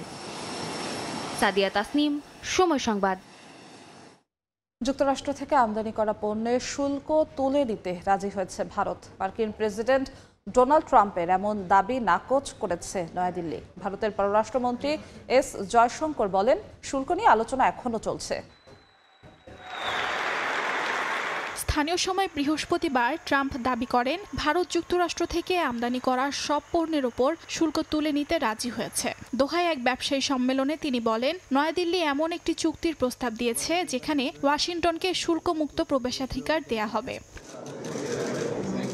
তবে ভারতের পররাষ্ট্রমন্ত্রী এস জয়শঙ্কর এই দাবি সরাসরি নাকচ করেন। স্থানীয় সংবাদ মাধ্যমে দেয়া এক বিবৃতিতে তিনি বলেন, আলোচনা এখনো চলছে, যে কোনো চুক্তি হবে পারস্পরিকভাবে লাভজনক। মার্কিন শুল্ক চাপের জবাবে ভারত কিছু পণ্যের শুল্ক কমালেও এখনও $45 বিলিয়ন বাণিজ্য ঘাটতি রয়েছে। বাণিজ্য বিশ্লেষকদের মতে কৃষি ও গাড়ি বাদে বাকি সবখানে শুল্ক কমাতে প্রস্তুত দিল্লি। ভারত 0 for 0 নীতি নিতে পারে বলেও মনে করছেন অনেকে। গেল এপ্রিলে প্রেসিডেন্ট ট্রাম্প ভারতীয় পণ্যের ওপর সর্বোচ্চ 27% শুল্ক আরোপ করেন। এমন অবস্থায় দিল্লি দ্রুততম সময়ে বাণিজ্য চুক্তি করতে আলোচনা চালিয়ে যাচ্ছে, কারণ ট্রাম্পের উচ্চ শুল্ক আরোপের 90 দিনের বিরতি শেষ হবে আগামী 9 জুলাই। অর্জিতা শেহজিন, সময় সংবাদ। জন্মসূত্রে নাগরিকত্ব প্রশ্নে ট্রাম্পের নির্বাহী আদেশ নিয়ে যুক্তরাষ্ট্রের সুপ্রিম কোর্টে শুরু হয়েছে তুমুল বিতর্ক। আদেশটি কার্যকর হলে প্রতি বছর নাগরিকত্ব হারাবে 1.5 লাখের বেশি নবজাতক। সংবিধান ও আদালতের আগের রায়ের সঙ্গে সাংঘর্ষিক হওয়ায় আদেশটির বৈধতা নিয়ে প্রশ্ন তুলেছেন লিবারেল বিচারকরা। দ্বিতীয় মেয়াদে যুক্তরাষ্ট্রের ক্ষমতা গ্রহণের প্রথম দিনই প্রেসিডেন্ট ট্রাম্প স্বাক্ষর করেন একটি গুরুত্বপূর্ণ নির্বাহী আদেশে। এতে বলা হয়, যুক্তরাষ্ট্রে জন্মালেও কোনো শিশুর বাবা মা মার্কিন নাগরিক না হলে তাকে দেশটির নাগরিকত্ব দেয়া হবে না। ট্রাম্পের এমন নির্বাহী আদেশ নিয়ে চলছে তুমুল আলোচনা। বার্তা সংস্থা রয়টার্সের মতে, মার্কিন প্রেসিডেন্টের এই চেষ্টা সফল হলে তা প্রতি বছর যুক্তরাষ্ট্রে জন্ম নেয়া 1.5 লাখের বেশি শিশুর নাগরিকত্বকে ঝুঁকির মুখে ফেলবে। মার্কিন সুপ্রিম কোর্ট বলছেন, ট্রাম্পের এই সিদ্ধান্ত যুক্তরাষ্ট্রের সংবিধানের 14তম সংশোধনীকে চ্যালেঞ্জ করছে। 1868 সালে দাসপ্রথা পরবর্তী পরিস্থিতিতে গৃহীত এই সংশোধনী অনুযায়ী মার্কিন মাটিতে জন্ম নেওয়া প্রত্যেকেই নাগরিক। এর বিরোধিতায় সুপ্রিম কোর্টের শুনানিতে অংশ নেন 22টি অঙ্গরাজ্যের ডেমোক্র্যাট অ্যাটর্নি জেনারেলরা। ছিলেন অভিবাসন অধিকারকর্মী ও অন্তঃসত্ত্বা অভিবাসীরাও। সুপ্রিম কোর্টে দীর্ঘ 2 ঘণ্টাব্যাপী শুনানিতে প্রাধান্য পায় একটি প্রশ্ন: নিম্ন আদালতের বিচারকদের দেশব্যাপী স্থগিতাদেশ জারি করার এখতিয়ার থাকা উচিত কিনা। ট্রাম্প প্রশাসনের যুক্তি, এসব স্থগিতাদেশ নির্বাহী আদেশ বাস্তবায়নে বাধা সৃষ্টি করছে। সুপ্রিম কোর্ট আদেশটির আইনগত বৈধতা নিয়ে এখনও চূড়ান্ত কোনো রায় দেয়নি। তবে আদেশ কার্যকর হলে তা শুধু অভিবাসন নীতিতেই নয়, যুক্তরাষ্ট্রের নাগরিকত্ব সংজ্ঞাতেই এক ঐতিহাসিক পরিবর্তন এনে দিতে পারে বলে মনে করছেন বিশ্লেষকরা। ইয়াসমিন অনন্যা, সময় সংবাদ। এবার মার্কিন গোয়েন্দা সংস্থা FBI এর এক কর্মকর্তার বিরুদ্ধে হত্যা চেষ্টার সংকেত পাঠানোর অভিযোগ তুলেছেন ট্রাম্প। সৈকতের বালিতে 8647 সংখ্যাকে হত্যার গোপন সংকেত বলে দাবি করেন মার্কিন প্রেসিডেন্ট। একই দিন যুক্তরাষ্ট্রের দক্ষিণ আফ্রিকার শ্বেতাঙ্গদের পুনর্বাসনের বিষয়ে তার সরাসরি সমর্থনের কথাও উল্লেখ করেন তিনি। কাতারে এক সভায় বক্তব্যে গাজায় ফ্রিডম জোন বানানোর বিতর্কিত পরিকল্পনা আবারও তুলে ধরেন তিনি। সমুদ্র সৈকতের বালিতে 8647 লেখা ছবি পোস্ট করেন সামাজিক মাধ্যমে। আর তাতে বিপদে পড়লেন মার্কিন গোয়েন্দা সংস্থা FBI এর কর্মকর্তা জেমস কোমি। ট্রাম্পপন্থীরা দাবি করতে শুরু করেন কোনো এক গোপন সংকেত পাঠাচ্ছেন তিনি, এবং এই গোপন সংকেত প্রেসিডেন্টকে হত্যা চেষ্টার একটি অংশ। স্থানীয়ভাবে যুক্তরাষ্ট্রের 86 এর অর্থ কোনো কিছু ছুঁড়ে ফেলা বা পিছু ছাড়ানো। 47 হিসেবে অনেকে ধারণা করছেন 47তম মার্কিন প্রেসিডেন্ট ডোনাল্ড ট্রাম্পকে বোঝানো হচ্ছে। যদিও এই পোস্টটি সরিয়ে নিয়ে এর মধ্যেই ক্ষমা চেয়েছেন FBI কর্মকর্তা, তবে তা মানতে নারাজ ট্রাম্প। তার দাবি, তাকে হত্যা করতেই গোপন সংকেত দিয়েছেন এই কর্মকর্তা। এদিকে জাতিগত বৈষম্যের শিকার বিবেচনায় শ্বেতাঙ্গ দক্ষিণ আফ্রিকানদের যুক্তরাষ্ট্রে আশ্রয় দিয়ে সমালোচিত হয়েছেন ট্রাম্প।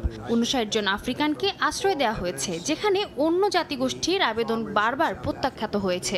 দক্ষিণ আফ্রিকা সরকার বলেছে হোয়াইট জেনোসাইডের কোনো প্রমাণ নেই, তবে ট্রাম্পের দাবি সব প্রমাণ এটাই ইঙ্গিত করে যে এই শরণার্থীরা নিজ ভূমিতে বৈষম্যের শিকার। গাজা নিয়ে বিতর্কিত প্রস্তাবও পুনরায় তুলে ধরেছেন মার্কিন প্রেসিডেন্ট ডোনাল্ড ট্রাম্প। কাতারে এক বৈঠকে তিনি বলেন, যুক্তরাষ্ট্র গাজা দখল করে একটি ফ্রিডম জোন বানাতে চায়। বলেন, গাজায় বাঁচিয়ে রাখার মতো কিছু নেই, ভবনগুলো ধ্বংস হয়ে গেছে, মানুষ চাপা পড়ে আছে ধ্বংসস্তূপের নিচে, যা মেনে নেওয়া যায় না। এমনকি গাজাকে মধ্যপ্রাচ্যের রিভিয়েরা বানানোর কথাও বলেন তিনি। এ বক্তব্যের তীব্র প্রতিক্রিয়া জানিয়েছে ফিলিস্তিন সহ আরব রাষ্ট্র ও জাতিসংঘ। তাদের অভিযোগ, এই পরিকল্পনা কার্যত জাতিগত নিধনের সমান। ফিলিস্তিনিরা গাজা ছাড়তে অস্বীকৃতি জানিয়ে বলেছেন, ধ্বংসস্তূপের মধ্যে থাকলেও তারা ভূমি ছাড়বে না। এছাড়াও সিরিয়ার নতুন সরকারকে স্বীকৃতি দেওয়ার সিদ্ধান্তে ইসরায়েলের সঙ্গে কোনো আলোচনা করেনি বলে স্পষ্ট জানান ট্রাম্প। সাদিয়া তাসনিম, সময় সংবাদের বিরুদ্ধে ব্যবস্থা নিতে বাংলাদেশ ব্যাংকের প্রতি আহ্বান সংযুক্ত আরব আমিরাতের প্রবাসী বাংলাদেশিদের। জবাবে গভর্নর জানান, এসব বিষয়ে জোরালো পদক্ষেপ নিতে যাচ্ছে অন্তর্বর্তী সরকার, তবে অর্থ পাচারকারীদের ধরতে বিদেশিদের সহায়তা প্রয়োজন। শিবলি আল সাদিকের রিপোর্ট। খেলাপি ঋণের কারণে দেশের অর্থনীতিতে চরম নেতিবাচক প্রভাব পড়ে, ক্ষতিগ্রস্ত হয় ব্যাংকিং খাত, কমে যায় বৈদেশিক বিনিয়োগ। ঋণ খেলাপি করে বিদেশে পালিয়ে থাকাদের শনাক্ত করে দ্রুত ব্যবস্থা নেয়ার তাগিদ সংযুক্ত আরব আমিরাতের প্রবাসী বাংলাদেশিদের। বৃহস্পতিবার রাতে দুবাইয়ে জনতা ও ইসলামী ব্যাংকের যৌথ আয়োজনে এক মত বিনিময় সভায় বাংলাদেশ ব্যাংকের গভর্নরের কাছে এই দাবি তুলে ধরেন প্রবাসীরা। দলীয় পরিচয়ে একটি লোন বিতরণ করা হয়নি। এখানে আমরা যে ঋণগুলো দেই সবগুলা লোনই আপনার জামানতবিহীন লোন, শুধু পার্সোনাল গ্যারান্টিতে দেওয়া হয় এবং সেটা ব্যবসা বিবেচনা করে দেওয়া হয়। এই লোকগুলাকে আইনের মাধ্যমে বিচারের দীর্ঘ প্রক্রিয়া রয়েছে এবং আপনাদের এই সময়ের ভিতরে অর্ডিন্যান্স হিসাবে তাদের বিরুদ্ধে হয়তো কোনো কিছু করলে হয়তো আমরা খুব তাড়াতাড়ি আমরা এর সুফল পাবো। বাংলাদেশ ব্যাংকের গভর্নর জানান, এইসব বিষয়ে জোরালো পদক্ষেপ নিতে যাচ্ছে অন্তর্বর্তী সরকার। তবে বিদেশে অর্থ পাচারকারীদের ধরতে বিদেশিদের সহায়তা লাগবে বলে মন্তব্য করেন ডক্টর আহসান হাবিব। বাংলাদেশ থেকে যারা সম্পদ নিয়ে বাইরে চলে গেছেন তাদেরকে আমরা শান্তিতে থাকতে দেব না। ভবিষ্যতে যদি তারা কেউ করে তারাও যেন জানেন যে এই করলে পরে আমরা শান্তিতে থাকতে পারবো না, কারণ আমাদের আগের যারা করেছে তারা শান্তিতে থাকবে। তো এটা হচ্ছে আমাদের লক্ষ্য, এই লক্ষ্যে আপনারা সহায়তা করুন। মত বিনিময় সভায় আমিরাত প্রবাসীদের বৈধ পথে রেমিটেন্স পাঠাতে উৎসাহিত করতে ফি কমানোর বিষয়ে জোর দেন কনসাল জেনারেল। বিশ্বাস করি যে আমাদের এই সেক্টরটা দিন দিন আরো শক্তিশালী হবে আপনাদের পাঠানো রেমিটেন্সের মাধ্যমে। সবাই ব্যাংকিং খাতের সুযোগ সুবিধা ও ভবিষ্যৎ পরিকল্পনা তুলে ধরেন ব্যাংকের ঊর্ধ্বতন কর্মকর্তারা। শিবলাল সাদিক, সময় সংবাদ, সংযুক্ত আরব আমিরাত। সৌদি আরবের রিয়াদে হয়ে গেল সৌদি বাংলাদেশ বিজনেস ফোরামের আলোচনা সভা। দুই দেশের মধ্যে বাণিজ্যিক সহযোগিতা ও প্রবাসী বিনিয়োগের নানা দিক নিয়ে আলোচনা হয়। রিয়াদ থেকে আরিফুর রহমানের প্রতিবেদন। বাংলাদেশ ও সৌদি আরবের মধ্যে বিনিয়োগ ও বাণিজ্য সম্প্রসারণের পাশাপাশি প্রবাসীদের সক্রিয় অংশগ্রহণ বাড়াতে সৌদি আরবের রিয়াদে হয়ে গেল Saudi Bangladesh business and investor ফোরামের মতবিনিময় ও আলোচনা সভা। বাংলাদেশ ও সৌদি আরবের মধ্যে বাণিজ্যিক সহযোগিতা ও প্রবাসীদের বিনিয়োগের নানা দিক নিয়ে আলোচনার পাশাপাশি ভবিষ্যৎ পরিকল্পনা তুলে ধরেন বক্তারা। প্রবাসীদের অর্থনৈতিক সক্ষমতাকে দেশের উন্নয়নে কাজে লাগাতে এই ফোরাম ভূমিকা রাখছে বলে জানান ফোরামের সভাপতি জনাব আব্দুর রহমান। বাংলাদেশ থেকে যখন প্রোডাক্টগুলো আনবো তখন বাংলাদেশে আমরা ফ্যাক্টরি থাকবে, সৌদি আরবের ফ্যাক্টরি থাকবে, এতে করে বাংলাদেশে কর্মসংস্থানের জায়গা তৈরি হবে, রেমিটেন্স বৃদ্ধি হবে এবং সৌদি আরবেও আমাদের যারা এখানে কর্মী আছেন, দক্ষ এখানে যে আছেন এমপ্লয়িরা আছেন, তারা এখানে জব করার সুযোগ পাবেন। এই যে সৌদি আরব নতুন সুযোগ দিয়েছে 2021 সাল থেকে নিজের নামে ব্যবসা করার জন্য। আপনারা যদি এখন নিজের নামে ব্যবসা করেন এবং তারপরে যদি কোনো সমস্যা হয় আপনারা সরাসরি আমাদের কাছে চলে আসেন। আমরা আমাদের আইনগত সৌদি আরবের নিয়ম কারণ আইনের মধ্যে থেকে যতদূর সম্ভব আমরা সহযোগিতা কিন্তু দিয়ে যাব। আমার বিশ্বাস আজকে যারা এখানে ব্যবসায়ী নেতৃবৃন্দ একত্রিত হয়েছেন ওনাদের নেতৃত্বে যে রিয়াদস্থ এবং রিয়াদের পার্শ্ববর্তী এলাকায় যে সমস্ত ইনভেস্টর এবং ব্যবসায়ীরা আছেন তারা স্বল্প সময়ে আমাদের এই সংগঠনের সাথে সম্পৃক্ত হয়ে দেশ এবং জাতির কল্যাণে ইনশাআল্লাহ তাদের কর্মকাণ্ডে তারা সম্পৃক্ত হবেন। ধন্যবাদ। আয়োজকরা জানান সৌদিতে প্রবাসী বাংলাদেশিদের শুধু শ্রমিক নয় বিনিয়োগকারী ও উদ্যোক্তা হিসেবে গড়ে তুলতে এই ফোরাম কাজ করছে। সভায় উপস্থিত ছিলেন বিভিন্ন পেশাজীবী, উদ্যোক্তা ও কমিউনিটি নেতৃবৃন্দ। প্রবাসীদের বিনিয়োগে আগ্রহী করে তোলাই মতবিনিময় সবার মূল উদ্দেশ্য। ভবিষ্যতেও এ ধরনের উদ্যোগ অব্যাহত থাকবে বলে ফোরামের পক্ষ থেকে জানানো হয়। আরিফুর রহমান, সময় সংবাদ, সৌদি আরব। প্রবাসীদের ভোটাধিকার প্রতিষ্ঠার দাবিতে লন্ডনে সমাবেশ করেছেন প্রবাসী বাংলাদেশিরা। পূর্ব লন্ডনের ঐতিহাসিক আলতাবালি পার্কে নন রেসিডেন্ট বাংলাদেশি ইউকের উদ্যোগে voting rights for non resident Bangladeshi স্লোগানে এই সমাবেশ অনুষ্ঠিত হয়। প্রবাসী বাংলাদেশিদের ভোটাধিকার প্রতিষ্ঠার দাবিতে আয়োজিত এই কর্মসূচিতে বিপুল সংখ্যক প্রবাসী নাগরিক অংশগ্রহণ করেন।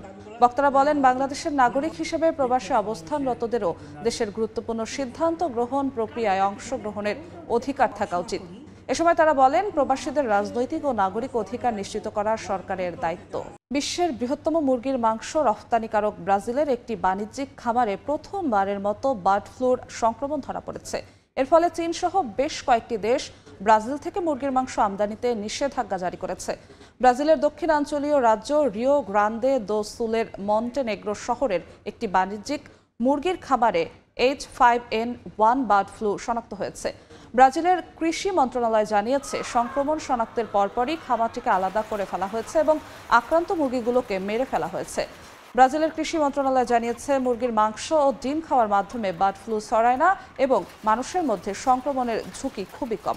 কৃষিমন্ত্রী কার্লোস ফাভারো আশাবাদ ব্যক্ত করেছেন, এই সংক্রমণ সত্ত্বেও ব্রাজিলের পোলট্রি রফতানি সম্পূর্ণভাবে বন্ধ হবে না, দ্রুত পরিস্থিতি নিয়ন্ত্রণে আসবে বলেও আশ্বস্ত করেন তিনি।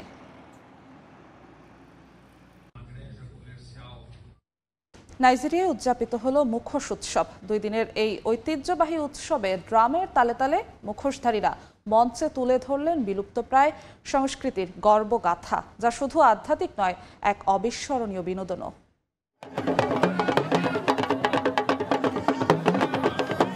ঐতিহ্যবাহী রঙিন পোশাক পরে নৃত্য পরিবেশনে ব্যস্ত নাইজেরিয়ার ইবাদান শহরের বাসিন্দারা। ঘূর্ণায়মান মুখোশধারীরা মঞ্চে তুলে ধরেন এক বিলুপ্তপ্রায় সংস্কৃতির গর্বগাথা। মুখোশ আর ছন্দে যে উৎসব শুরু হয়েছিল কেবল একটি অঞ্চলে, তা আজ পরিণত হয়েছে বৈচিত্র্য আর ঐক্যের প্রতীকে। ঐতিহ্যবাহী এই মুখোশ সংস্কৃতি শুধু নৃত্য নয়, বহন করে প্রজনন, প্রজ্ঞা আর পূর্বপুরুষের প্রতি সম্মান। বিশেষ এই উৎসবটিতে প্রতিটি রাজ্য, প্রতিটি জনগোষ্ঠী হাজির হয় নিজস্ব রঙে। লেগোস, ওগুন, ওশুন, এমনকি বেনিন প্রজাতন্ত্র থেকেও যোগ দেন অংশগ্রহণকারী দল। তাদের পোশাকে, ছন্দে, মুখোশে ফুটে ওঠে এক একটি অঞ্চলের আলাদা পরিচয়। আমি এখানে এসে দেখলাম জায়গাটা দারুণভাবে গুছানো। এগুন রাজ্যের মানুষজন নিজেদের আলাদা রঙের বিশেষ পোশাক পরে এসেছেন। লাগোস রাজ্যের মানুষ এসেছেন তাদের আলাদা সাজে। ওশুন রাজ্যের মানুষও এখানে আছেন। এমনকি বেনিনের বিভিন্ন অঞ্চল থেকে নানা পোশাক পরে সবাই হাজির।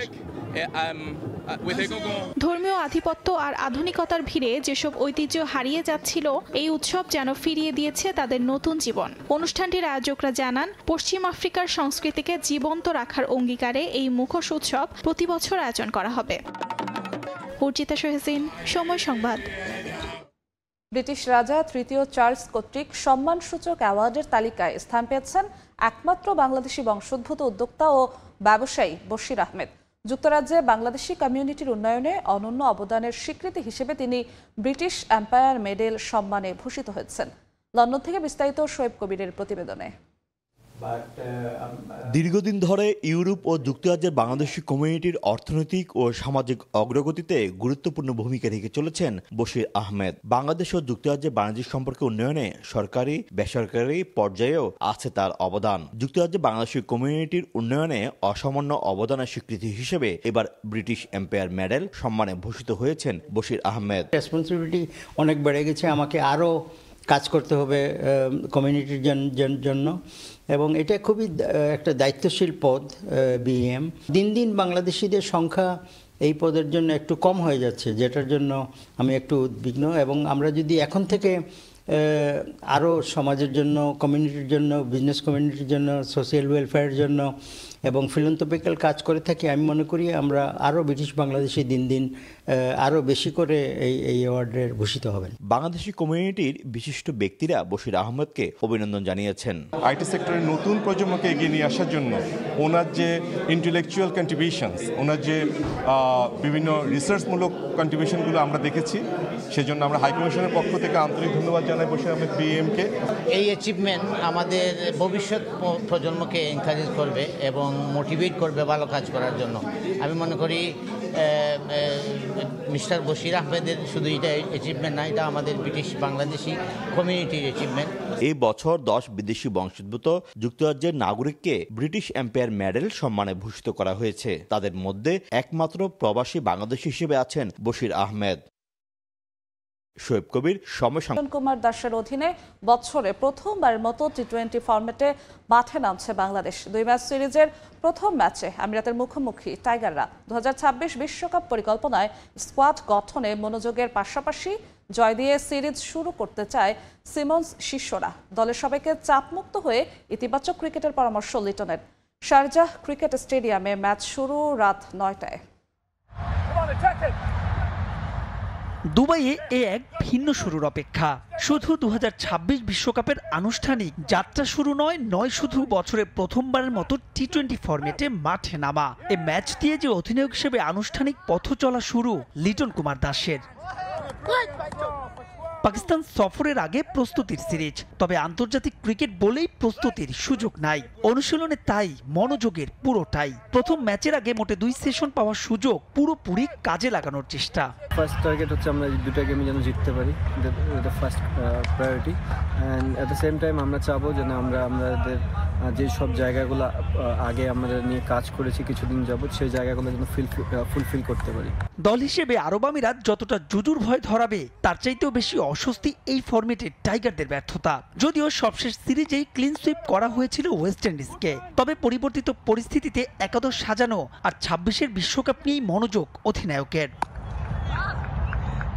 স্কোয়াডে 5 পেসার, যেখানে উইকেটের বিবেচনায় সুযোগ মিলবে সর্বোচ্চ 3 জনের। এ ম্যাচ খেলেই আইপিএলে উড়াল দেবেন মুস্তাফিজ। তানজিম সাকিব নাকি হাসান মাহমুদ, না দুজনেই সেই সিদ্ধান্ত ম্যাচ ডের উইকেট দেখে। রিশাদ অটো চয়েস, একাদশে থাকছেন শামীম পাটোয়ারিও। দলের সবার কাছেই অধিনায়কের চাওয়া স্পষ্ট। মেসেজ একটা জিনিসই থাকবে যে ফিল ফ্রি সবাই, যেহেতু এই ফরম্যাটে অনেক টেন্স আসে সামটাইমস, তো আমি চাবো প্রত্যেকটা প্লেয়ার তার জায়গা থেকে যত ফ্রিলি ক্রিকেট খেলতে পারে এবং ক্রিকেটটা এনজয় করতে পারে। ডোন্ট থিঙ্ক অ্যাবাউট রেজাল্ট একটা সময় চলে আসবে, বাট আমরা কতটা প্রসেস মেনটেন করতেছি এই জিনিসটা আমার জন্য খুব ইম্পর্টেন্ট। অবশ্য ঘরের মাঠে আমিরাতকে যে হালকাভাবে নেয়ার সুযোগ নেই তা জানা লিটনের, তাই তো ঠিক করেছেন গেম প্ল্যান। ইউএর মাঠে ইউএই অলওয়েজ ভালো দল, তারা এখানে কন্টিনিউ খেলে, তাদের কন্ডিশনটা সম্বন্ধে ভালো আইডিয়া আছে। But at the same time আমাদের টিমও অনেক ভালো, আমরা চেষ্টা করবো কোপ আপ করার এবং ভালো ক্রিকেটটা খেলার। শারজায় বাংলাদেশের জন্য এক্স ফ্যাক্টর হতে পারেন আমিরাতের প্রবাসী দর্শকরা। এ পর্যন্ত ইউএর বিপক্ষে খেলা 3 টি-20-তে শতভাগ জয় টাইগারদের। মাহবুব রিমন, সময় সংবাদ। মোস্তাফিজকে দলে নেয় ভারতের উগ্রবাদী সমর্থক গোষ্ঠীর দিল্লি ক্যাপিটালসকে বয়কটের ডাককে লজ্জাজনক বলছেন দেশের ভক্তরা। খেলাধুলার সঙ্গে রাজনীতি মিলিয়ে ভারতের এসব সমর্থক ছোট মানসিকতার পরিচয় দিয়েছে বলে মনে করেন তারা। এছাড়া ভারত পাকিস্তান সংঘাত চলাকালীন দুদেশের ক্রীড়াবিদদের সামাজিক যোগাযোগ মাধ্যমে যুদ্ধকে সমর্থন দেওয়ার বিষয়টিকে নেতিবাচকভাবে দেখছেন বাংলাদেশের ক্রিকেট প্রেমীরা। ভারতের বিরাট রোহিতদের ভক্ত কম নয় বাংলাদেশে। দলটাকে সমর্থন জানাতে আকাশী নীল জার্সি পরতেও দ্বিধা থাকে না দেশের অনেকের। তবে ভারতীয়দের অনেকের মনেই নেই বাংলাদেশের প্রতি বিন্দুমাত্র ভালোবাসা। নেতিবাচক দৃষ্টিভঙ্গি রয়েছে এদেশের অ্যাথলিটদের প্রতিও। রেকর্ড মূল্যে আইপিএলে মুস্তাফিজ, তবে এই ফিজকে দলে নিয়ে উগ্রবাদী সমর্থক গোষ্ঠীর তোপের মুখে দিল্লি ক্যাপিটালস। ফ্র্যাঞ্চাইজিটিকে বয়কটের ডাকও দিয়েছেন তারা, যার কারণ দুই দেশের রাজনৈতিক প্রেক্ষাপট। কিন্তু স্পোর্টসের সঙ্গে পলিটিক্স মেশানো কি আদৌ যৌক্তিক? এটা খুবই হাস্যকর এবং লজ্জাজনক বিষয় যে একজন প্লেয়ারের জন্য পুরো একটা টিমকে একদল সমর্থক গোষ্ঠী বয়কট করবে। এটা নিচু মন মানসিকতা পরিচয় দিচ্ছে, এটা আসলে মেনে নেওয়ার মতোই না আর কি। খেলাধুলা এটা মানে মানুষের একটা ইমোশন, খেলাধুলা থাকতে হবে খেলাধুলার মতো, রাজনীতির মতো।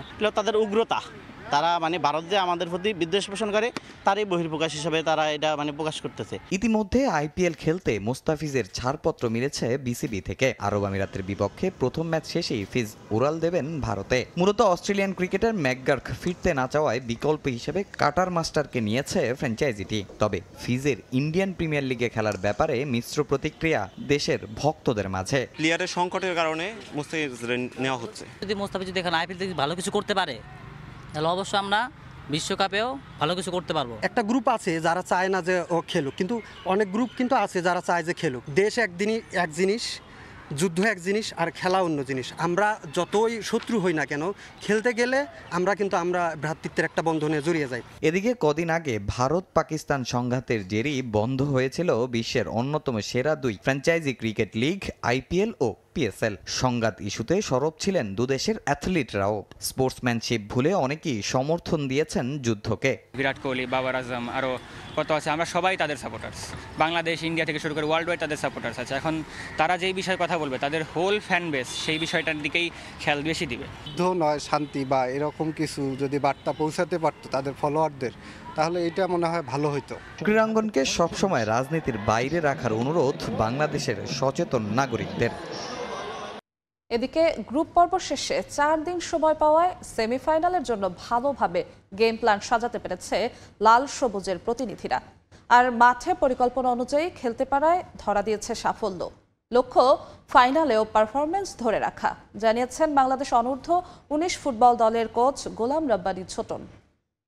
12, 13, 14, 15, 3 দিন 4 দিন আমরা সময় পেয়েছি। এই সময়টা খুব ভালো এবং আমাদের যে নেপাল ইন্ডিয়ার ম্যাচ দেখার পরে যে আমাদের গেম প্ল্যান ছিল ছেলেটা পুরোপুরিভাবেই সেটা মাঠে ইমপ্লিমেন্ট করতে পেরেছে। ফাইনাল তো অবশ্যই সাউথ এশিয়ার সবসময় আমরা দেখে থাকি যে ভালো টিম ইন্ডিয়া। অরুণাচলের দর্শকরা একটা ভালো একটা কম্পিটিটিভ একটা ম্যাচ দেখবে এবং আমরা ভালো খেলে ইনশাল্লাহ জয়ের জন্য মাঠে নামব। 10 জুন সিঙ্গাপুরের বিপক্ষে ম্যাচের জন্য ফাহমিদুল ইসলামকে ছাড়পত্র দিয়েছে তার ক্লাব ওলবিয়া কালাসিও। এছাড়া 4 তারিখের প্রস্তুতি ম্যাচেও পাওয়া যাবে এই ইতালিয়ান প্রবাসী ফরওয়ার্ডকে। সামাজিক যোগাযোগ মাধ্যম ফেসবুকে এক পোস্টের মাধ্যমে বিষয়টি নিশ্চিত করেছে ফাহমিদুলের ক্লাব। আন্তর্জাতিক ক্যারিয়ারের জন্য এই শুভ কামনাও জানায় ওলবিয়া কালাসিও। ফুটবল প্রেমীরা খুশি হবেন, হামজা সুমিতের পর বাংলাদেশে আসছেন আরও এক তারকা। তবে ইতালি প্রবাসী ফুটবলার ফাহমিদুল ইসলামের সঙ্গে লাল সবুজ দলের জার্নিটা নতুন নয়। এর আগেও বাংলাদেশের হয়ে খেলার জন্য ডাক পেয়েছিলেন এই ফরওয়ার্ড। আগামী 10 জুন এএফসি এশিয়ান কাপ বাছাইয়ে হোম ম্যাচে সিঙ্গাপুরের বিপক্ষে লড়বে বাংলাদেশ। তার আগে একটি প্রস্তুতি ম্যাচও খেলবে লাল সবুজ বাহিনী। এই 2 ম্যাচের জন্য বাংলাদেশ প্রিমিয়ার লিগ শেষ হলেই প্রাথমিক দল ঘোষণা করবেন কোচ হাবিয়ার কাবরেরা। সেই দলে ইতালি প্রবাসী ফুটবলার ফাহমিদুল ইসলামের ডাক পাওয়া এক প্রকার নিশ্চিতই ছিল, কেননা ভারতের বিপক্ষে অ্যাওয়ে ম্যাচে ফাহমিদুলকে প্রাথমিক স্কোয়াডে রেখেও মূল দলে না রাখায় সমর্থকদের কড়া সমালোচনার মুখে পড়েছিলেন কাবরেরা। জাতীয় দলের সিন্ডিকেটের শিকার হয়ে ফাহমিদুল দল থেকে বাদ পড়েছেন এমন অভিযোগ নিয়ে রাস্তায় নামেন অনেক ফুটবল ভক্ত। শেষ পর্যন্ত সমর্থকদের তোপে বাফুফে সভাপতি তাবিদ আওয়ালের সঙ্গে দেখা করেন যুব ও ক্রীড়া উপদেষ্টা আসিফ মাহমুদ সজীব ভুঁইয়া। পরবর্তীতে ন্যাশনাল টিমস কমিটির বৈঠকেও উঠে আসে ইতালিয়ান প্রবাসী ফুটবলারকে বাদ দেওয়ার বিষয়টা। সমর্থকদের চাওয়া অনুযায়ী আসন্ন সিঙ্গাপুর ম্যাচের ক্যাম্পে ফাহমিদুল ইসলামকে রাখার জন্য কোচকে অনুরোধ করেন জাতীয় দল ব্যবস্থাপনা কমিটি। তবে প্রাথমিক দল ঘোষণা হওয়ার আগে ফাহমিদুলকে চেয়ে তার ক্লাব ওলিভিয়া কালাসিওকে চিঠি দেয় বাফুফে।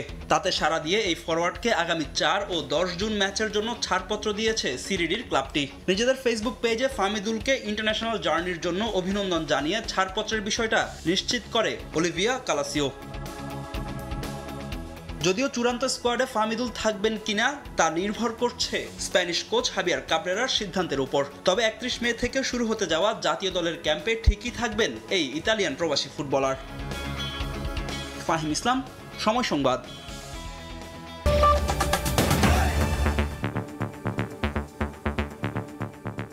এই ছিল ভোরের সময়, সঙ্গেই থাকুন সময়ের।